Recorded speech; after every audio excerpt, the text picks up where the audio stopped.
Cathode rays की discovery देखी थी and properties of cathode raise.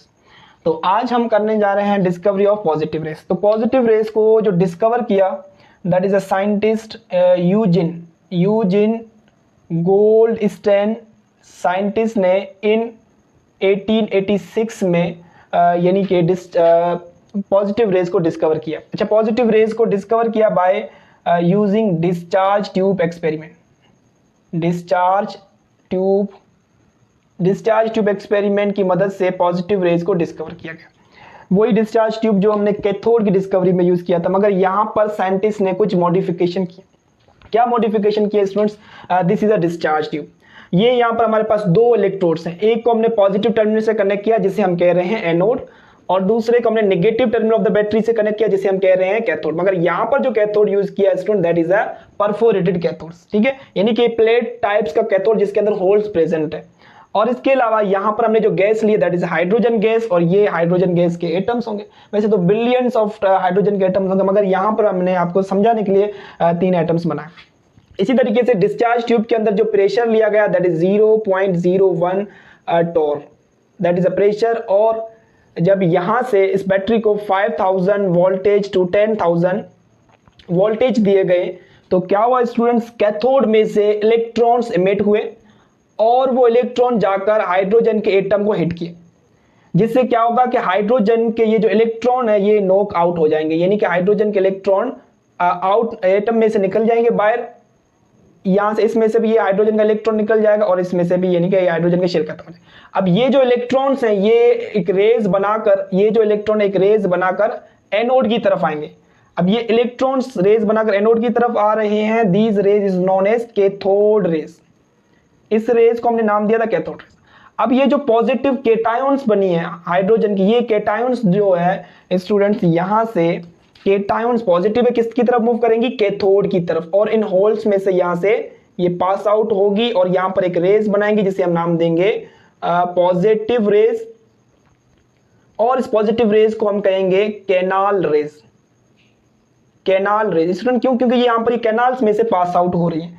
हुआ क्या है स्टूडेंट, इस डिस्चार्ज ट्यूब के अंदर जैसे ही हमने हाइड्रोजन गैस ली, हाइड्रोजन गैस के अगर मैं एटम बनाऊं तो ये हाइड्रोजन के न्यूक्लियस जिसके अंदर प्रोटॉन मौजूद है, और हमें पता है हाइड्रोजन का जो प्रोटियम उसके अंदर न्यूट्रॉन नहीं होता, और ये हाइड्रोजन का शेल जिसके अंदर एक इलेक्ट्रॉन। तो जैसे वोल्टेज देंगे कैथोड में से क्या होंगे? इलेक्ट्रॉन्स आएंगे और वो क्या करेंगे? इस हाइड्रोजन एटम की आयोनाइजेशन करेंगे। क्या करेंगे स्टूडेंट्स? आयोनाइजेशन, जिसकी वजह से हाइड्रोजन का ये इलेक्ट्रॉन रिमूव हो जाएगा और यहां पर एक इलेक्ट्रॉन जो कैथोड से आया और एक इलेक्ट्रॉन हाइड्रोजन का, ये दो इलेक्ट्रॉन्स और प्लस में हाइड्रोजन का एक केटायन बन जाएगा। ठीक है, हाइड्रोजन में से एक इलेक्ट्रॉन रिमूव हुआ तो क्या बन जाएगा? हाइड्रोजन का एक केटायन, यानी कि एक केटायन बन गया। अब यहां पर ये जो इलेक्ट्रॉन्स हैं, यानी कि इस ट्यूब के अंदर हमारे पास दो चीजें, एक तो मौजूद है इलेक्ट्रॉन्स और दूसरा मौजूद है हाइड्रोजन का केटायन। जो इलेक्ट्रॉन्स है वो बनाएंगे कैथोड रेज स्टूडेंट, जो इलेक्ट्रॉन्स हैं वो बनाएंगे कैथोड रेज, और जो केटायंस हैं, केटायन यानी कि हाइड्रोजन का जो न्यूक्लियस जिसके अंदर प्रोटॉन है, पॉजिटिव चार्ज आयंस हैं, वो क्या बनाएंगे? दे constitute the positive raise. Positive. तो यहां पर हाइड्रोजन के केस में जो पॉजिटिव रेज बनी है that is due to the cation of hydrogen, और हाइड्रोजन के केटायंस में क्या मौजूद है स्टूडेंट्स? प्रोटॉन। ठीक है, प्रोटॉन की वजह से यहां पर यानी कि क्या बनी है स्टूडेंट्स? रेस। यानी कि जब भी हम डिस्चार्ज ट्यूब को वोल्टेज अप्लाई करेंगे तो मौजूद एटम की क्या होगी? आयोनाइजेशन, जिसके नतीजे में हमारे पास इलेक्ट्रॉन्स मिलेंगे और केटायंस मिलेंगे। जो इलेक्ट्रॉन्स होंगे वो तो एनोड की तरफ मूव करेंगे जो कि कैथोड रेज बनाएंगे, और जो केटायंस होगी वो किसकी तरफ? केटायंस जो होगी वो कैथोड की तरफ मूव करेंगे। दे कंस्टिट्यूट दी पॉजिटिव रेज। अगर मैं आपसे क्वेश्चन करूं कि हाइड्रोजन अगर हम डिस्चार्ज ट्यूब में लेते हैं, अगर मैं आपसे कोई सवाल करूं कि अगर हम हाइड्रोजन डिस्चार्ज ट्यूब में लेते हैं तो जो कैथोड रेज है वो किसकी वजह से बन रही है? तो आप कहेंगे sir due to the electrons. और अगर मैं आपसे पूछूं पॉजिटिव रेज ये किसकी वजह से बन रही है, तो आप कहेंगे due to the cation of hydrogen. Hydrogen के केटायन की वजह से, और हाइड्रोजन के केटायन में क्या मौजूद है स्टूडेंट्स? प्रोटॉन। ठीक है, अब ये केटायंस जो हाइड्रोजन की ये एनोड की तरफ मूव करती है और एक रेज बनाती है, कैनाल में से पास होती है, इस वजह से इनको हम कैनाल रेज भी कहते हैं। स्टूडेंट्स अगर मैं कैथोड रेज की पॉजिटिव रेज की आपको कुछ प्रॉपर्टीज बताऊं, the properties of cathode raise. सबसे पहली जो प्रॉपर्टीज है पॉजिटिव रेज की, प्रॉपर्टीज ऑफ पॉजिटिव रेज। सबसे पहली प्रॉपर्टी, सबसे पहले जब भी हम कैथोड रेज को इलेक्ट्रिक फील्ड में से पास आउट करेंगे, जब भी पॉजिटिव रेज जो है वो बैंड कर जाती है या फिर आप कहें कि डिफ्लेक्ट कर जाती है टूवर्ड निगेटिव चार्ज, यानी कि ये पॉजिटिव रेज किसकी तरफ बैंड कर जाती है, निगेटिव चार्ज। तो अब ये पॉजिटिव रेज निगेटिव की तरफ बैंड कर रही है, इसका मतलब this positive raise consisting positive charge. ये जो पॉजिटिव रेज है, पॉजिटिव रेज, इसके ऊपर कौन सी चार्ज मौजूद है student, this is a positive charge. नाम से ही जाहिर है पॉजिटिव रेज यानी कि पॉजिटिव चार्ज। इसके अलावा second property, positive rays can ionize the gases, यानी कि गैसेस में से अगर इस पॉजिटिव रेज को हम पास आउट करेंगे तो ये पॉजिटिव रेज गैसेस में से इलेक्ट्रॉन को नॉक आउट कर देती है, यानी कि हम कहेंगे ये आयोनाइज कर सकती है गैसेस को। थर्ड प्रॉपर्टी सुनिएगा स्टूडेंट्स, दैट इज के positive rays travel opposite to cathode rays के बिल्कुल अपोजिट में ट्रेवल करती हैं कौन स्टूडेंट्स, पॉजिटिव रेज। देखो पॉजिटिव रेज इस तरफ जा रही हैं तो कैथोड रेज इस तरफ जा रही है, ठीक है। तो positive rays travel in opposite to cathode, and इनका जो मोशन होता है ट्रेवल का वो स्ट्रेट लाइन में होता है जैसे कैथोड रेज का होता है, and move in a straight line motion, ठीक है। ये यहां पर हमारे पास थर्ड प्रॉपर्टीज होगी। उसके बाद properties number 4, that is a very most important student, जब भी हम किसी भी सरफेस के ऊपर, सपोज कि ये मेरे पास कोई सरफेस है, अगर मैं इस सरफेस के ऊपर मैं पेंट कर दूं जिंक सल्फाइड का, जिंक सल्फाइड दरअसल एक ब्लैक पेंट होती है, ब्लैक पेंट। अगर मैं जिंक सल्फाइड का ब्लैक पेंट कर दूं किसी सरफेस के ऊपर, यहां पर इस सरफेस के ऊपर जिंक सल्फाइड का, तो इस सरफेस को हम नाम देंगे फोटोग्राफिक, इस सरफेस को हम नाम देंगे student photographic plate, that surface known as. जब किसी भी सरफेस के ऊपर जिंक सल्फाइड अगर हम कोट कर दें तो उस सरफेस कहलाएगा फोटोग्राफिक सरफेस।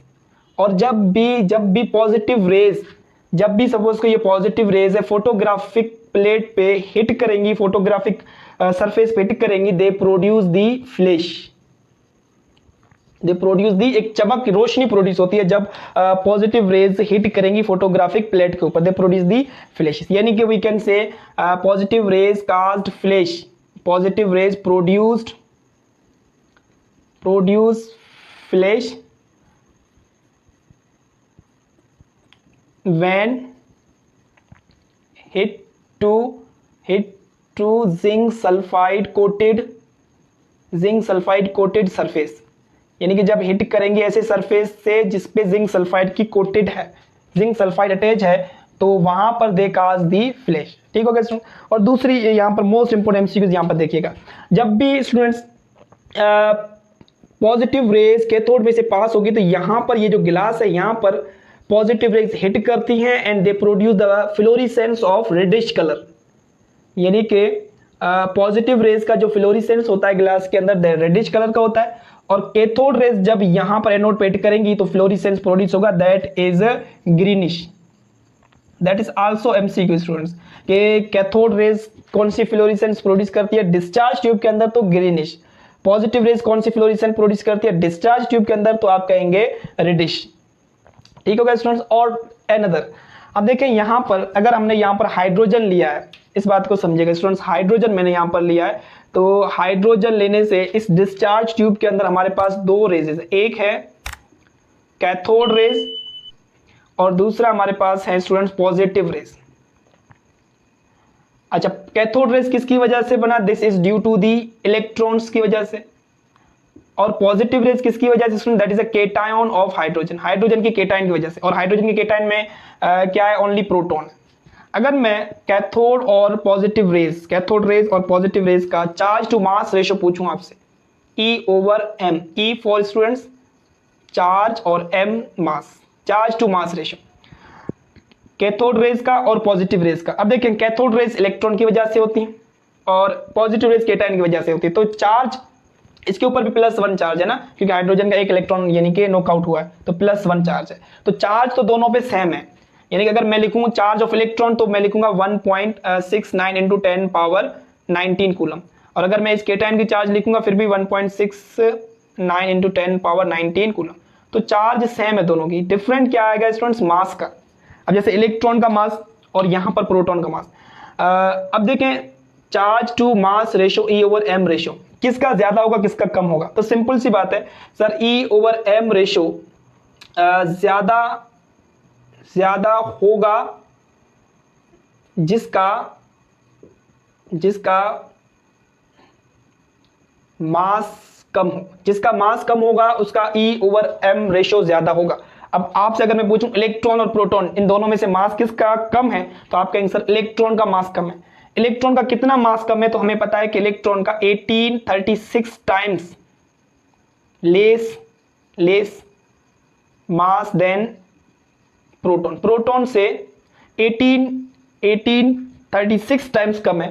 तो E/m charge to mass ratio जो है वो इलेक्ट्रॉन का कितने टाइम्स ज्यादा हुआ, जितने टाइम मास ज्यादा, 1836 टाइम्स। यानी कि मैं यहां पर एक पॉइंट लिखूंगा, that is a very most important point, कि E/m charge to mass ratio of electron, charge to mass ratio of electron is 1836 times than proton. ठीक है, प्रोटॉन से 1836 टाइम्स ज्यादा चार्ज टू मास रेशियो है किसका students, electrons का।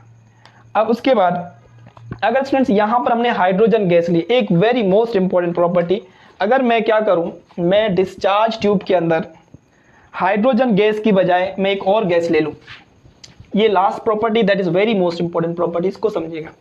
अगर हम क्या करें, डिस्चार्ज ट्यूब में हाइड्रोजन गैस को रिमूव करके यहाँ पर अभी मैं क्या कर रहा हूँ, यहाँ पर हाइड्रोजन गैस को रिमूव करके इस डिस्चार्ज ट्यूब के अंदर ये हमारे पास परफोरेटेड कैथोड है और दिस इज एनोड।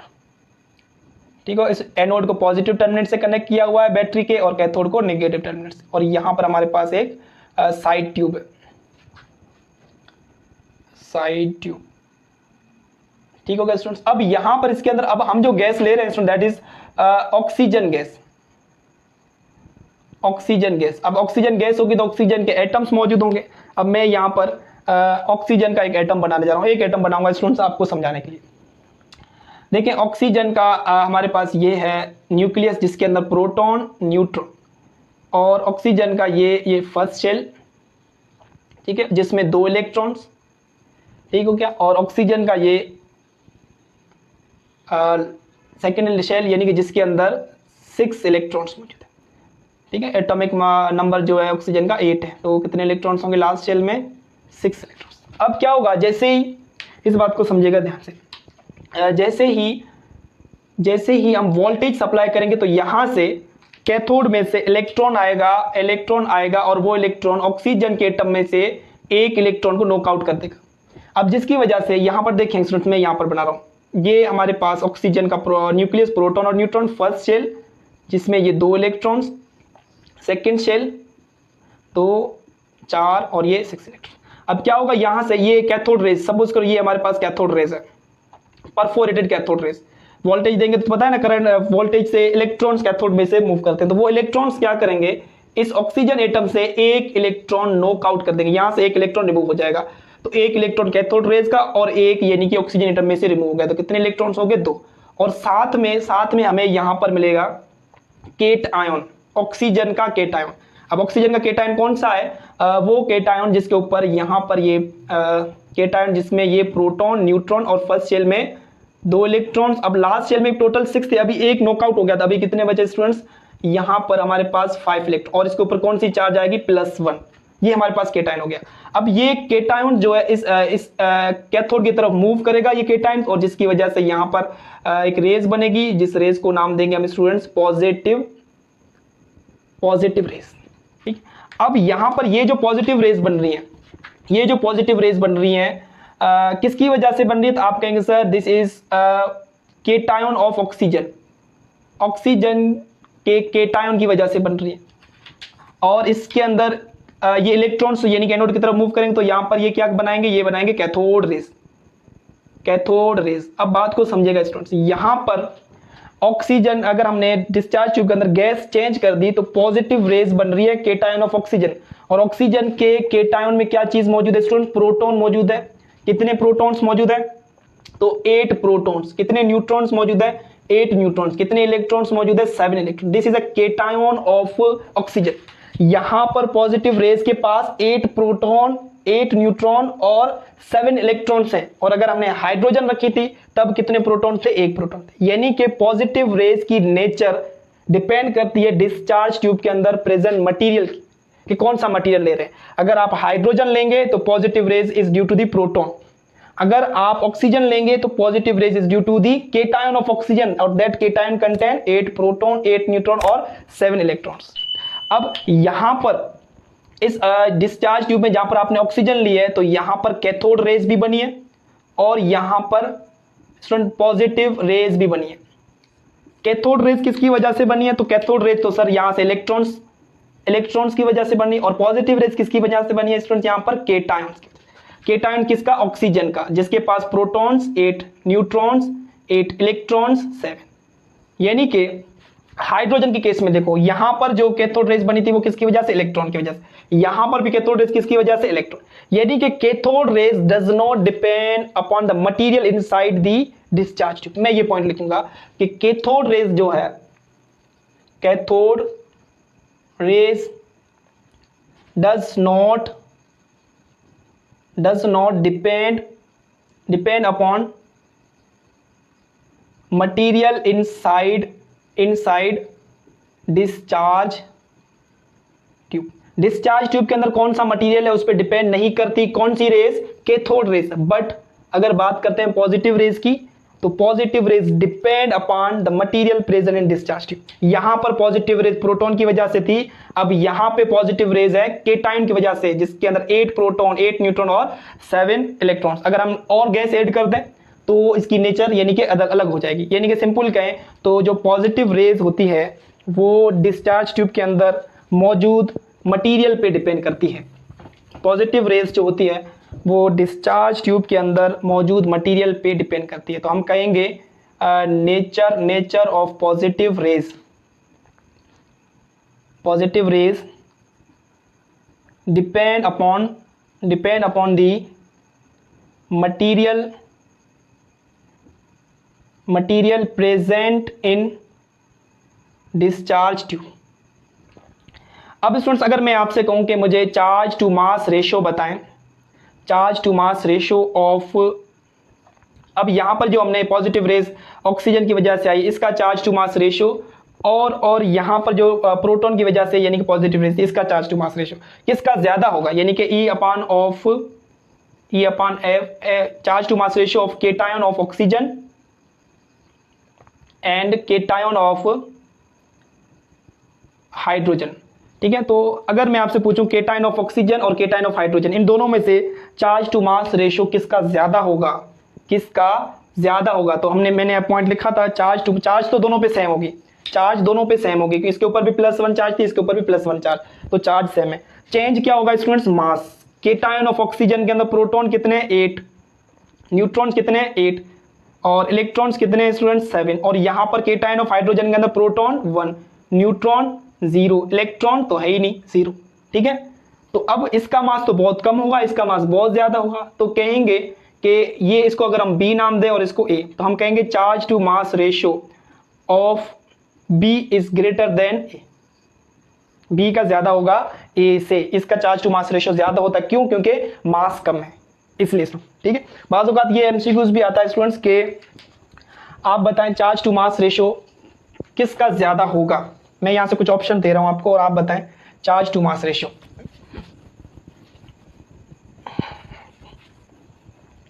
अगर मैं आपसे कहूं कि हमारे पास डिफरेंट ऑप्शंस हैं, जैसे मैं यहां पर हाइड्रोजन, मैं आपको कह रहा हूं helium, nitrogen, carbon dioxide and methane. ठीक है, तो मैं इसको A नाम दे रहा हूं, इसको B, इसको C, इसको D और इसको E दे देते। चलो अब आपसे कहूं कि मैं इन सारी गैसेस का चार्ज टू मास रेशियो का ऑर्डर लिखें, इन सारी गैसेस के E/m का ऑर्डर लिखें, क्या होगा, किसकी ज़्यादा होगी सबसे। तो आप क्या करेंगे स्टूडेंट्स, आप गैस का मास देखेंगे, चार्ज तो सेम होती है, मास देखें। हाइड्रोजन का मास 2, ठीक हो गया स्टूडेंट। हीलियम का मास यहाँ पर हमारे पास 4 ग्राम, 2 ग्राम 4 ग्राम। नाइट्रोजन का 28 ग्राम, कार्बन डाइऑक्साइड का 44 ग्राम, मीथेन का 12 और 4 16 ग्राम। ठीक है, तो जिसका मास कम होता है स्टूडेंट्स उसकी E/m वैल्यू ज्यादा होती है। तो सबसे कम मास किसका है, ए का लग रहा है कि ए की वैल्यू ज्यादा होगी। उसके बाद किसका कम लग रहा है, बी से। और बी की चार्ज टू मास रेशियो ज्यादा होगा किससे स्टूडेंट्स, ई से, क्योंकि ई का मास कम है, दैट इज ई। और फिर ई का चार्ज टू मास रेशियो ज्यादा होगा, यहाँ पर सेकंड नंबर पे कौन आ रहा है, सी, और सी का ज्यादा होगा डी से। तो this is charge to mass ratio का आर्डर। तो सबसे ज्यादा चार्ज टू मास रेशियो किसका होता है, हाइड्रोजन का। क्यों, क्योंकि हाइड्रोजन का मास कम होता है, इसके पास न्यूट्रॉन्स नहीं होते प्रोटियम में, तो मास कम होता है, इसलिए इसका चार्ज टू मास रेशियो भी ज्यादा है। ठीक है स्टूडेंट्स, तो ये हमारे पास था charge to mass ratio and about the positive rays. फिर पॉजिटिव रेज को लास्ट में 19 पॉजिटिव रेज को मैं यहाँ पर लिख रहा हूँ कि पॉजिटिव रेज को 1909 में रदरफोर्ड ने कहा कि this positive rays is composed of protons. तो प्रोटॉन का जो नाम है वो किसने दिया है, रदरफोर्ड साइंटिस्ट ने दिया 1909 में, this positive raise consist of protons. और इन प्रोटॉन का अगर मैं आपसे मास पूछूं तो mass of proton is 1.0073 AMU, ठीक है। और अगर केजी में लिखें तो स्टूडेंट्स 1.673 इंटू 10 पावर -28 kg, ठीक है। और ग्राम में अगर लिखूं तो 1.673 इंटू 10 पावर